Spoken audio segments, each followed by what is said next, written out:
Hello students, मैं doctor CS Rathore, government girls college Janjgir से। मैं अभी इस वीडियो लेक्चर में रीमन स्टिल्जे इंटीग्रल का पहला वीडियो लेक्चर लेके आया हूं और इस वीडियो लेक्चर में हम रीमन स्टिल्जे में ज़रूरत पड़ने वाले जो टर्म्स हैं, जैसे पार्टीशन क्या होता है, रिफाइनमेंट है, common refinement, norm of A partition और उससे रिलेटेड जो लेमा और थ्योरम है उसका स्टडी करेंगे। इसके बारे में BSc फाइनल में भी रीमन इंटीग्रल के बारे में आप लोगों ने पढ़ा है और रीमन स्टिल्जे जो अभी MSc का जो फर्स्ट सेमेस्टर है उस सिलेबस में है, ये लगभग रीमन इंटीग्रल के जैसा ही है। ये उसका व्यापक रूप है, जनरलाइज्ड फॉर्म है रीमन स्टिल्जे रीमन का। तो आइए इस वीडियो लेक्चर में हम कुछ बेसिक कॉन्सेप्ट के बारे में जानते हैं। तो चलिए देखते हैं। तो पहला जो टर्म यूज होगा रीमन स्टिल्जे में वो है पार्टीशन। अब पार्टीशन शब्द का यूज हम और भी कई जगह यूज करते हैं, उसी अर्थों में यहाँ भी उपयोग में आता है। पार्टीशन जैसे हम बोलते हैं कि रूम का पार्टीशन कर देते हैं, मतलब जैसे एक रूम है उसको बीच से 2 पार्ट कर देते हैं या 4 पार्ट कर देते हैं। तो उसी अर्थों में यहाँ भी उपयोग में आया जाता है। वहाँ हम रूम के पार्टीशन के बारे में बात करते हैं, यहाँ हम इंटरवल का पार्टीशन करते हैं। जैसे मान लीजिए क्लोज्ड इंटरवल है AB, तो एक सेट होगा P जो A से B तक के इंटरवल को डिवाइड कर रहा है, पार्टीशन कर रहा है। पहली इस स्टेप को समझते हैं। जैसे क्लोज्ड इंटरवल AB है, उसको हम छोटे छोटे उप अंतरालों में, सब इंटरवल्स में डिवाइड कर सकते हैं। ये जो सब इंटरवल्स हैं इनका यूनियन इस पूरे इंटरवल AB के इक्वल होगा। तो ये जो पॉइंट्स हैं जो इसका सब इंटरवल बना रहा है, ऐसे ही पॉइंट्स का सेट पार्टीशन कहलाता है। ये पॉइंट्स जो है x0, x1, x2, x3, x4, ये पॉइंट्स क्या कर रहे हैं, इस क्लोज्ड इंटरवल AB को सब इंटरवल्स में डिवाइड कर रहा है और ऐसे ही पॉइंट्स का सेट पार्टीशन बोलते हैं।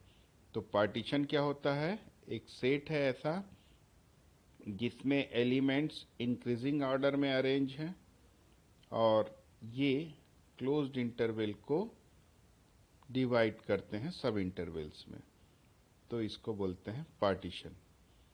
अब ये जो सब इंटरवल्स हैं उसकी लेंथ कैसे निकालते हैं, हम इसका rth सब इंटरवल ले लेते हैं, XR-1 XR, इसको rth सब इंटरवल बोलते हैं इस क्लोज्ड इंटरवल AB का इस पार्टीशन P के रिस्पेक्ट में। अब इसकी लेंथ कैसे निकालते हैं, लेंथ को हम मॉड से भी डिनोट करते हैं और डेल्टा XR भी लिखते हैं।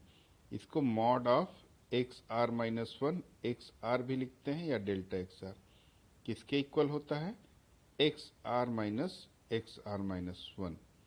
तो ये डेल्टा XR इसकी लेंथ कहलाती है इस सब इंटरवल की। अब हम देखते हैं नॉर्म ऑफ ए पार्टीशन। ये सब आप लोगों ने BSc फाइनल में पढ़ चुका है, इसलिए मैं इसका एग्जाम्पल यहाँ पे नहीं ले रहा हूँ, जस्ट ये एक रिवाइज हो रहा है यहाँ पे। तो नॉर्म क्या होता है, मान लीजिए P एक पार्टीशन है क्लोज्ड इंटरवल AB का। तो क्लोज्ड इंटरवल AB का ये पार्टीशन है, तो इस पार्टीशन का नॉर्म क्या होगा, इस पार्टीशन का नॉर्म निकालना है तो इसमें जितने भी सब इंटरवल्स बन रहे हैं उन सब की लेंथ निकालेंगे। जैसे ये जनरल rth सब इंटरवल लिया गया है, इसकी लेंथ माने जितने भी सब इंटरवल है 1 2 3 n यानी n सब इंटरवल हैं, सारे सब इंटरवल की लेंथ निकालेंगे। और लेंथ कैसे निकालेंगे यहाँ बता चुका हूँ, यहाँ साइड में भी लिखा हुआ है लेंथ निकालने का तरीका। तो जितने भी सब इंटरवल्स बन रहे हैं यहाँ पर, उन सब की लेंथ का हम एक सेट तैयार करते हैं, और इस सेट का जो सुप्रीमम वैल्यू होता है वही उस पार्टीशन का नॉर्म कहलाता है। तो ये हो गया नॉर्म ऑफ ए पार्टीशन। अब रिफाइनमेंट शब्द आता है। ये रिफाइनमेंट किसको बोलते हैं? ये भी वास्तव में एक पार्टीशन ही होता है। देखते हैं डेफिनेशन क्या है।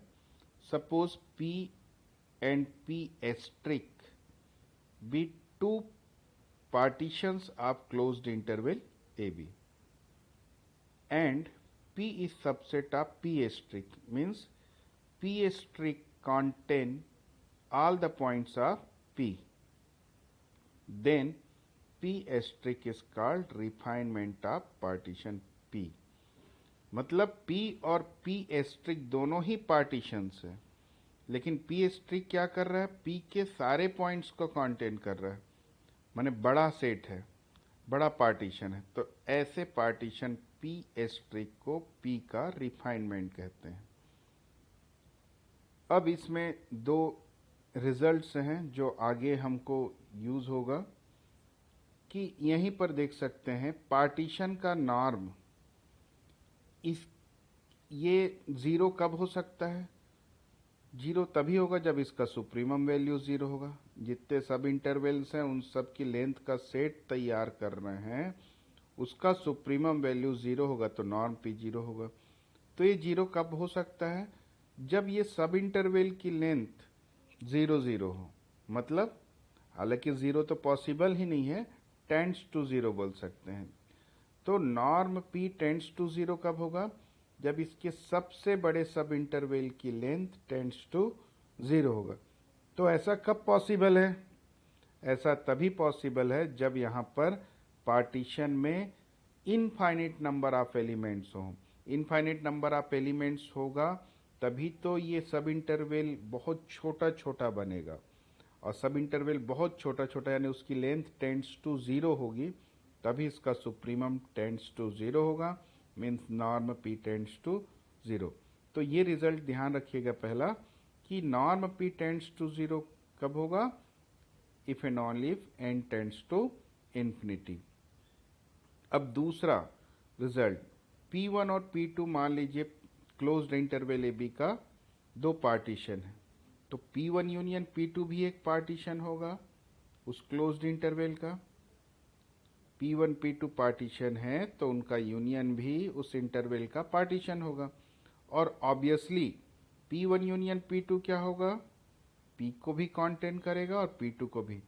तो हम ये देखते हैं कि P1 यूनियन P2 P1 और P2 दोनों को कंटेन करने वाला एक पार्टीशन है। तो P1 का भी रिफाइनमेंट हुआ और P2 का भी रिफाइनमेंट हुआ, दोनों का रिफाइनमेंट हुआ, इसीलिए इसको एक कॉमन रिफाइनमेंट बोलते हैं P1 और P2 का। तो आगे बढ़ते हैं। अब देखते हैं इंटरमीडिएट पार्टीशन क्या है। इंटरमीडिएट पार्टीशन क्या है? जैसे ये मान लीजिए पार्टीशन है P, closed interval A B का, तो इसके इंटरमीडिएट पार्टीशन का मतलब है ये जो सब इंटरवल्स बने हैं छोटे छोटे n सब इंटरवल्स, उन्हीं से लिए गए पॉइंट से एक पार्टीशन तैयार होता है। मतलब ये इंटरमीडिएट पार्टीशन क्या है? जाइआर टाइप के एलिमेंट्स का कलेक्शन है जो XR-1 और XR के बीच लाई करता है। मतलब वो XR-1 के भी इक्वल हो सकता है, XR के भी इक्वल हो सकता है, या उसके बीच का एक पॉइंट हो सकता है। तो इंटरमीडिएट पार्टीशन इसीलिए बोला जाता है क्योंकि इसके इंटरवल्स के बीच के पॉइंट्स, मतलब उस इंटरवल के पॉइंट्स, कोई भी पॉइंट को लेकर बनाया गया ये पार्टीशन है। ये भी एक पार्टीशन ही है उस क्लोज्ड इंटरवल ए बी का, इसको हम इंटरमीडिएट पार्टीशन बोलते हैं। अब देखते हैं lower and upper R A sum, Riemann Stieltjes sum. तो एफ मान लेते हैं ए बी से आर में एक क्या है? फंक्शन है। कैसा फंक्शन है? बाउंडेड फंक्शन है। और रियल वैल्यूड यानी इसका इमेज आर पे बन रहा है, रियल नंबर पे बन रहा है, इसलिए इसको रियल वैल्यूड बोलते हैं। तो एफ क्या है? क्लोज्ड इंटरवल ए बी में डिफाइन एक बाउंडेड और रियल वैल्यूड फंक्शन है। और अल्फा कैसा है? मोनोटोनिकली नॉन डिक्रीजिंग फंक्शन उसी इंटरवल ए बी में। अल्फा इसी इंटरवल ए बी में मोनोटोनिकली नॉन डिक्रीजिंग फंक्शन है। और पी एक पार्टीशन ले लिए और इस पार्टीशन का एक आरएच सब इंटरवल ले लिए। इस आरएच सब इंटरवल में हम फंक्शंस की वैल्यू निकालेंगे, फंक्शन की जो वैल्यूज निकालेंगे उनका सेट ले लिए। इस आरएच सब इंटरवल में फंक्शन की जितनी वैल्यूज आएंगी उन वैल्यूज का इस सेट तैयार कर लिए। इस सेट का infimum value small M R और इसी सेट का supremum value capital M R ये मान लिए। तो एफ कैसा फंक्शन है? रियल वैल्यूड और बाउंडेड फंक्शन है। और अल्फा कैसा फंक्शन है? मोनोटोनिकली नॉन डिक्रीजिंग फंक्शन है, सेम इंटरवल में डिफाइन है दोनों। और पी उसका पार्टीशन है। उस पार्टीशन के आरएच सब इंटरवल में फंक्शन की वैल्यूज का हम सेट तैयार किए, उसके इन्फिमम को स्मॉल एम आर और सुप्रीमम को कैपिटल एम आर ले लिए। तो लोअर सम क्या होता है? किसका लोअर सम निकाल रहे हैं? एफ का। एफ का लोअर सम किसके रिस्पेक्ट में निकाल रहे हैं? अल्फा। और किस पार्टीशन में निकाल रहे हैं? पी पार्टीशन में। एफ का लोअर सम अल्फा के रिस्पेक्ट में और पार्टीशन पी में। क्योंकि किसी भी इंटरवल का कई पार्टीशन हो सकता है, एक पार्टीशन नहीं कई पार्टीशंस हो सकते हैं। उन पार्टीशंस में एक पार्टीशन हमने पी लिया, उसी पार्टीशन में इस एफ का लोअर सम निकाल रहे हैं। तो ये कैसे डिफाइन होता है? Sum from R equal to 1 to n small M R delta alpha R. Delta alpha R का मतलब है alpha X R minus alpha X R minus 1।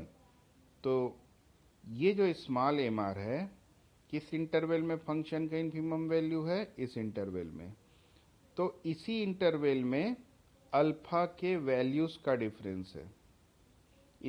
जिस इंटरवल में इन्फिमम ले रहे हैं उसी इंटरवल में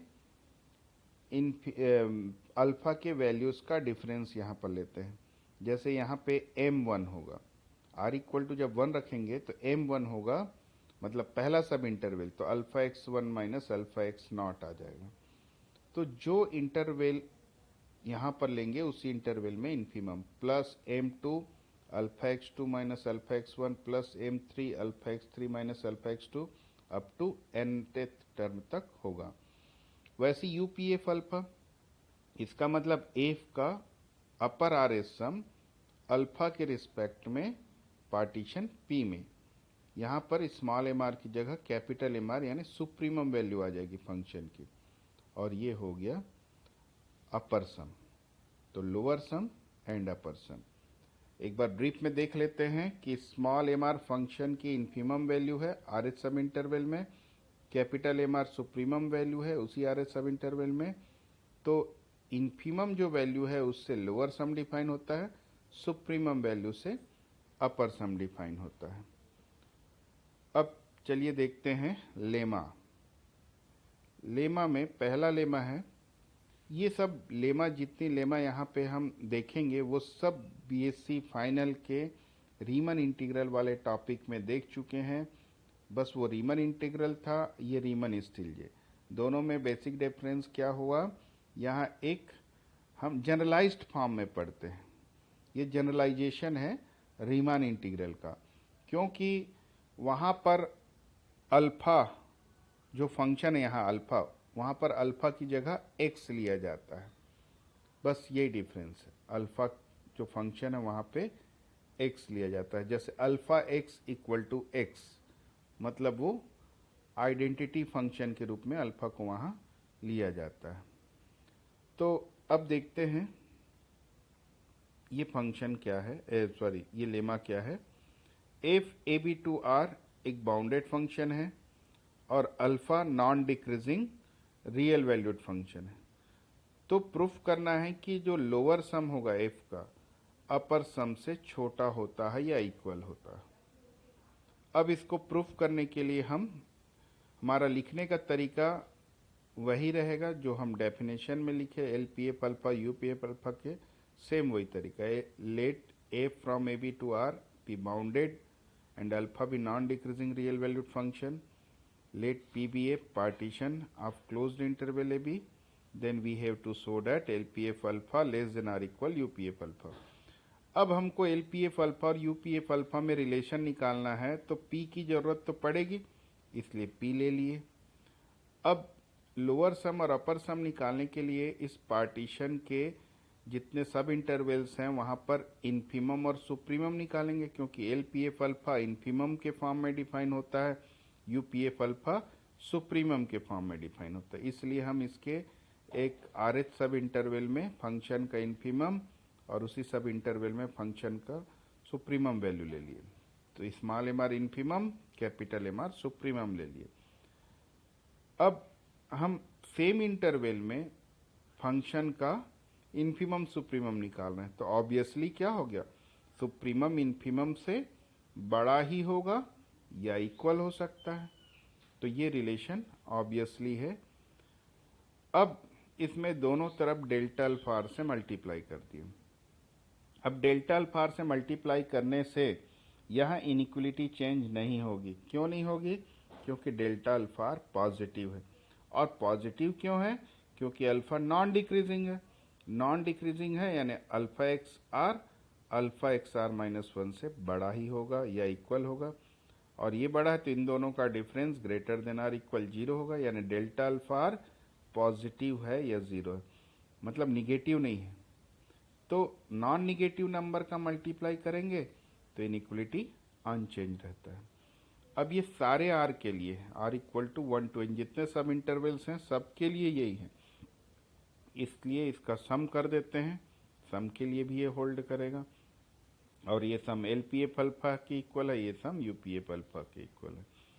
तो ये रिलेशन जो आया है कि लोअर सम अपर सम से छोटा होता है, ये कैसे?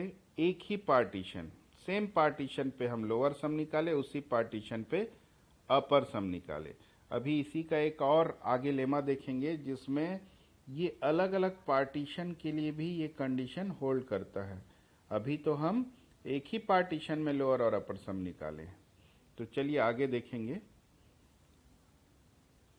ये लेमा है कि एफ एक रियल वैल्यूड बाउंडेड फंक्शन है, अल्फा नॉन डिक्रीजिंग फंक्शन है, और पी एक पार्टीशन है, और पी एस्ट्रिक उस पार्टीशन का रिफाइनमेंट है। तो अगर हम पार्टीशन पे निकालें लोअर सम और रिफाइनमेंट पे निकालें लोअर सम, तो रिफाइनमेंट का लोअर सम बड़ा होता है पार्टीशन के लोअर सम से। लेकिन अपर सम के केस में उल्टा होता है। रिफाइनमेंट का जो अपर सम होता है, अगर हम एफ का रिफाइनमेंट पे अपर सम निकालें तो वो छोटा होता है पार्टीशन पी के अपर सम पर। तो ये रिलेशन है, और इसको प्रूफ करना है। तो स्टार्टिंग के लिखने का तरीका वही होगा जो पहले के लेमा में लिखे हैं कि F A B to R bounded और रियल वैल्यूड फंक्शन है, अल्फा नॉन डिक्रीजिंग फंक्शन है, और पी एक पार्टीशन है।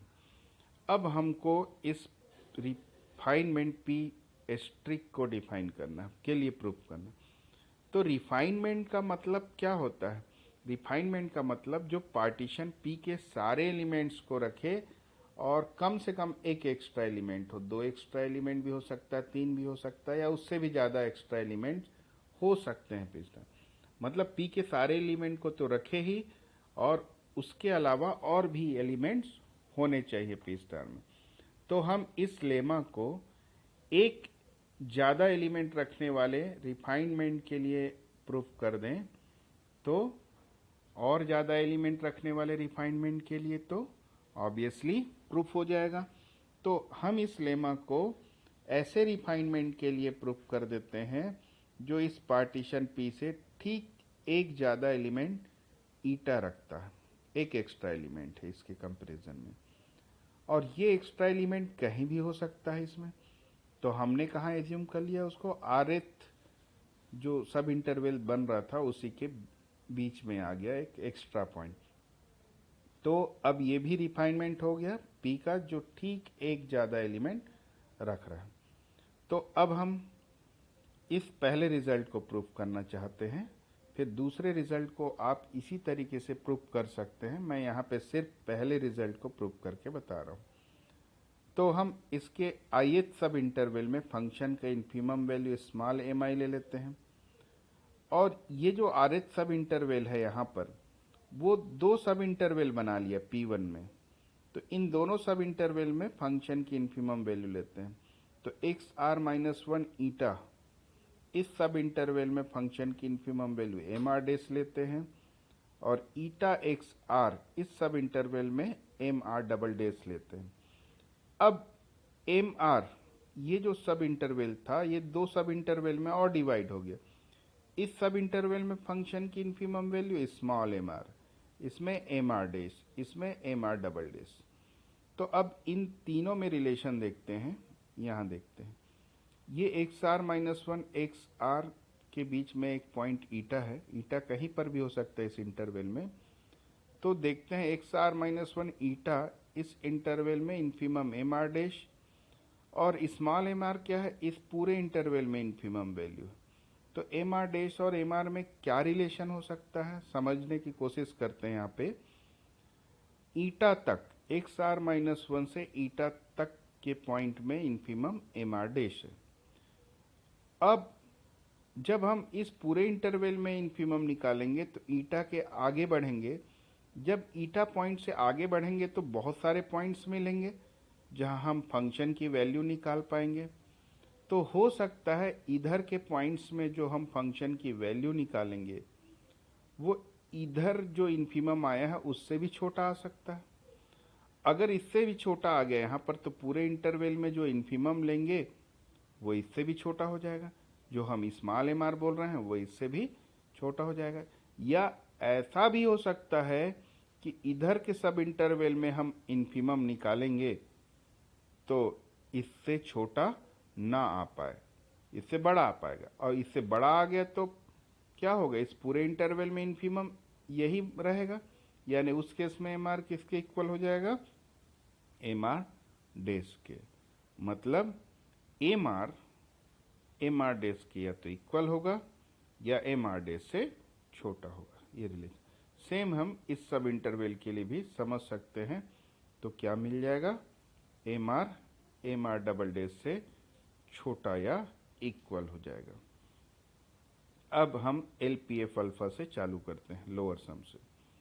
LPF अल्फा को हम I = 1 to n MI delta alpha ले लिए। अब इस लोअर सम को पार्टीशन P में निकाले हैं, इसको P1 में कन्वर्ट करना है। तो P और P1 में सिर्फ चेंज कहाँ पे आएगा, इस RH सब इंटरवल में। बाकी जो सब इंटरवल है X0 से XR-1 तक सेम है, कोई भी यहाँ एक्स्ट्रा पॉइंट नहीं आया। तो P1 पे भी लोअर सम निकालेंगे तो ये तो कॉमन है यहाँ तक। इसके आगे XR के आगे तक भी कॉमन है, लेकिन XR-1 XR और इसी इंटरवल में चेंज आ रहा है। ये एक इंटरवल था, एक सब इंटरवल, वो यहाँ पर दो सब इंटरवल में डिवाइड हो गया। तो इसीलिए हम इसके rth पार्ट को अलग कर रहे हैं। यहाँ पर I = 1 to R-1 तक वही रहेगा, R को अलग कर दिया, R+1 से n भी वही रहेगा। हम इसको किस में कन्वर्ट करना चाह रहे हैं, इस लोअर सम को पार्टीशन P1 के लिए। तो पार्टीशन P1 में भी यही सब इंटरवल है, ये दोनों कॉमन है, सिर्फ ये चेंज है। तो इसी बस को हम चेंज करेंगे। अब कैसे चेंज करेंगे देखिए, डेल्टा अल्फा R को क्या लिख दिए, alpha XR minus alpha XR-1। अब हम XR-1 आ रहा है, लेकिन आर सब इंटरवल में ईटा भी है, तो ईटा भी लाएंगे। अब कैसे आएगा देखिए, इस alpha XR minus alpha XR में अल्फा ईटा को प्लस माइनस कर दिए। तो अल्फा ईटा को प्लस माइनस कर दिए हैं तो क्या आ जाएगा, M R alpha eta minus alpha X R minus one हो गया, plus M R alpha X R minus alpha eta, इसको सीक्वेंस से लिख लिया। ये आ गया अपना P1 पार्टीशन पे लोअर सम। लेकिन अभी भी ये P1 पार्टीशन पे लोअर सम नहीं बना है। अब सोचिए क्यों नहीं हुआ है। ये आ तो गया, जो चाहिए था ईटा लाना था, ईटा ले आए, तो ये तो लोअर सम बन जाना चाहिए। लेकिन अभी भी नहीं है लोअर सम P1 पार्टीशन में। क्यों नहीं है? क्योंकि जब ये इंटरवल यहाँ लिया जा रहा है तो इसी इंटरवल में फंक्शन की इन्फिमम वैल्यू भी लेनी पड़ेगी। लेकिन एम आर फंक्शन की इन्फिमम वैल्यू तो है, लेकिन किस इंटरवल में है? आर एच सब इंटरवल में है, इस इंटरवल में नहीं है ये। तो जो यहाँ पर इंटरवल यूज होता है उसी इंटरवल का इन्फिमम यहाँ पे होना चाहिए। तो इस इंटरवल में इन्फिमम क्या था, चलिए देखते हैं एक बार फिर से। ये देखिए एक्स आर माइनस वन ईटा में इन्फिमम वैल्यू क्या है? एम आर डेस। तो वहाँ एम आर डेस होना चाहिए, और उसके बाद वाले इंटरवल में एम आर डबल डेस। तो देखिए एम आर डेस और एम आर डबल डेस चाहिए, किसकी जगह? स्मॉल एम आर की जगह। तो स्मॉल एम आर की जगह एम आर डेस या एम आर डबल डेस रखेंगे तो बड़ा हो जाएगा वैल्यू। इसीलिए हम क्या किए, यहाँ पर जरूरत था एम आर डेस की, तो एम आर डेस रखेंगे। तो M R days M are से बड़ा है, इसलिए यहाँ पर बड़े का साइन लगा दिए। वैसे ही एम आर की जगह एम आर डबल डेस, यहाँ एम आर डबल डेस क्यों लिखे? क्योंकि ये वाला इंटरवल में infimum M R double dash था, इसलिए इसकी जगह M R double dash. M R double dash भी तो एम आर से बड़ा है, इसलिए यहाँ पर ये सिंबल आ गया। अब ये बोल सकते हैं P1 पार्टीशन में लोअर सम को बताता है। तो ये हो गया LP1 F अल्फा। तो इस प्रकार LP F alpha less than or equal हो गया LP1 F अल्फा। मतलब रिफाइनमेंट पे हमने लोअर सम डिफाइन किया तो पार्टीशन के लोअर सम से बड़ा आ गया या इक्वल आएगा। लेकिन ये किस रिफाइनमेंट के लिए प्रूव किए हैं? जो एग्जैक्टली वन एक्स्ट्रा एलिमेंट रखता है। अब हम मान लेते हैं कि P एस्ट्रिक P पॉइंट से एक्स्ट्रा रखता है, P के कंपैरिजन में P पॉइंट से एक्स्ट्रा रखता है, तब हम इस प्रोसेस को P टाइम्स रिपीट करेंगे। ये जैसे P1 हुआ, इसका रिफाइनमेंट P2 ले लेते हैं जो इससे भी एक ज़्यादा एलिमेंट रखेगा, तो LP2 F alpha LP1 F alpha से बड़ा हो जाएगा। फिर एक P3 रखेंगे जो इससे भी एक ज़्यादा रखेगा। ऐसे करते करते हम P एस्ट्रिक पे पहुंच जाएंगे जो इससे P ज़्यादा एलिमेंट। तो अल्टीमेटली हम क्या देखते हैं? LP asterisk F alpha LP F alpha से बड़ा होगा या इक्वल होगा। इस प्रकार ये लेमा भी प्रूफ हो जाता है। अब चलिए नेक्स्ट लेमा में चलते हैं। नेक्स्ट लेमा क्या है? F bounded real valued function है, अल्फा नॉन डिक्रीजिंग फंक्शन है, और P1 और P2 दो पार्टीशंस हैं क्लोज्ड इंटरवल ए बी के। तो LP1 F alpha less than or equal होगा UP2 F अल्फा के, और वैसे LP2 F alpha less than or equal होगा UP1 F अल्फा। मैं पहले लेमा के समय बताया था आप लोगों को, ये कुछ कुछ पहले लेमा के जैसा ही लग रहा है लेकिन है नहीं, दोनों में अंतर है। पहले लेमा में क्या था? पार्टीशन कॉमन था, एक ही पार्टीशन पे हम लोअर सम और अपर सम निकाले थे, तो अपर सम लोअर सम से बड़ा होता है या इक्वल होता है। लेकिन उसी का ये जनरलाइजेशन हो गया। मतलब अगर हम दोनों को अलग अलग पार्टीशन पे निकालें तब क्या रिलेशन हो सकता है? तब भी वही रिलेशन होगा जो सेम पार्टीशन के लिए था। क्लियर हो गया होगा आप लोगों को? वो एक ही पार्टीशन पे निकाले थे लोअर और अपर सम, तब अपर सम बड़ा आया था लोअर सम से। ये दोनों को हम अलग अलग पार्टीशन पे निकाल रहे हैं, देखिए, तब भी से अपर सम लोअर सम से बड़ा ही है। मतलब कोई फर्क नहीं पड़ता कि वो पार्टीशन सेम है कि अलग अलग पार्टीशन है। अगर फंक्शन दोनों सेम है फॉर अल्फा, तो अपर सम हमेशा लोअर सम से बड़ा ही होता है, चाहे पार्टीशन कोई भी हो। तो चलिए इसका प्रूफ देखते हैं। हम P1 और P2 दो पार्टीशन ले लेते हैं। तो P1 और P2 का यूनियन लेंगे तो वो भी एक पार्टीशन होता है, हमने डेफिनेशन पढ़ते समय देख चुका है। अब ये जो P है वो दोनों का रिफाइनमेंट होता है, इसलिए कॉमन रिफाइनमेंट होता है। इसके बारे में हम पहले ही पढ़ चुके हैं। अब देखिए P रिफाइनमेंट है, तो अब भी हमने जो लेमा प्रूफ किया, रिफाइनमेंट पे लोअर सम बड़ा होता है। P1 का रिफाइनमेंट है P, तो P1 पर अगर हम F का लोअर सम निकालें तो वो P के लोअर सम से छोटा होता है, क्योंकि ये रिफाइनमेंट है। और अपर सम के केस में क्या होता है, रिफाइनमेंट पे अपर सम छोटा होता है। P2 का भी रिफाइनमेंट है P, तो यहाँ पर रिफाइनमेंट पे अपर सम छोटा हो गया। क्लियर हो गया। अब आगे देखते हैं। ये हमने पहले लेमा में देखा कि अगर पार्टीशन सेम हो तो अपर सम लोअर सम से बड़ा होता है या इक्वल होता है। अब इन तीनों इक्वेशन को हम मिला देते हैं, तीनों इनइक्वलिटीज को। तो पहली इनइक्वलिटी देखते हैं, LP1F alpha less than or equal LPF alpha. तीसरे नंबर की इनइक्वलिटी देखें, LPF alpha less than or equal UPF alpha. दूसरे नंबर की इनइक्वलिटी देखें तो UPF alpha less than or equal UP2F alpha. तो फाइनली रिजल्ट क्या मिल गया, LP1F alpha less than or equal UP2F alpha. Similarly हम दूसरे पार्ट को कैसे देख सकते हैं, यहाँ P2 रख दे, यहाँ P1, कोई फर्क नहीं पड़ेगा। क्यों कोई फर्क नहीं पड़ेगा, क्योंकि P2 का भी रिफाइनमेंट है और P1 का भी रिफाइनमेंट है। तो हम दूसरे रिजल्ट को लाने के लिए क्या करेंगे, यहाँ P2 और यहाँ P1 रख देंगे, तो दूसरा रिजल्ट प्रूफ हो जाएगा। तो चलिए इसका नेक्स्ट लेमा 4 देखते हैं। लेमा 4 क्या है, F1 और F2 दो बाउंडेड फंक्शन है और अल्फा नॉन डिक्रीजिंग फंक्शन है। तो यहाँ प्रूफ करना है कि दोनों F1 और F2 का सेम पार्टीशन पे अलग अलग लोअर सम निकालें। तो इसका सम किससे छोटा होता है, दोनों के सम के लोअर सम से छोटा होता है। F1 का लोअर सम निकाले P पार्टीशन में, F2 का भी लोअर सम निकाले P पार्टीशन में। अब दोनों का सम किए। अब हम यहाँ क्या कर रहे हैं, F1 प्लस F2 का लोअर सम निकाल रहे हैं।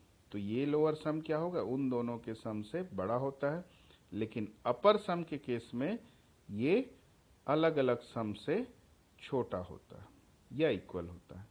तो ये प्रूफ करना है। तो एक रिजल्ट को हम यहाँ प्रूफ करते हैं ऊपर वाला, दूसरा वाला आप खुद करके देख सकते हैं।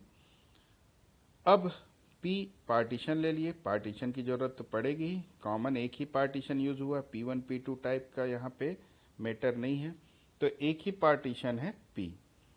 अब इस पार्टीशन और F1 प्लस F2 को हमने F मान लिया।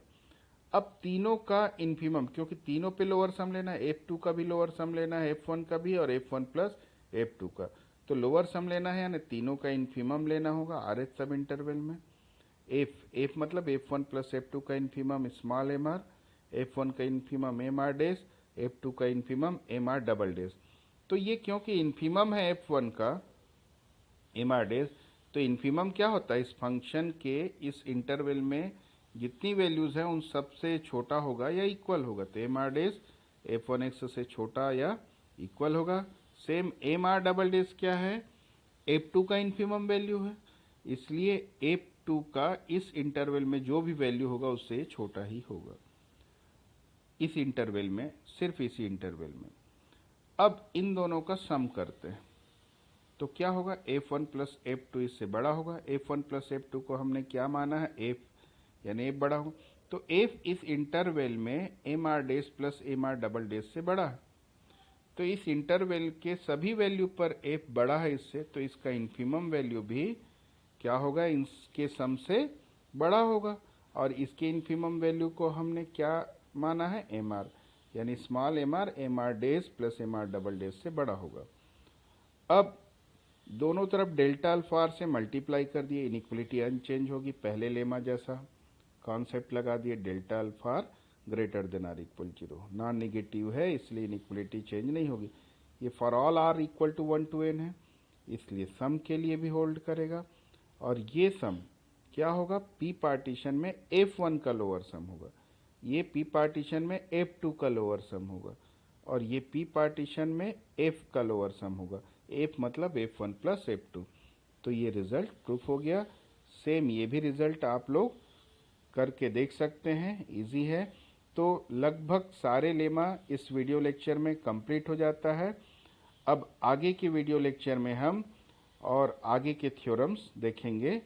तो चलिए नेक्स्ट वीडियो लेक्चर में हम लोग मिलेंगे। तब तक आप लोग इसका अच्छे से नोट्स बना के तैयारी कर लीजिए। तो चलिए नेक्स्ट वीडियो लेक्चर मिलते हैं। Okay, thank you.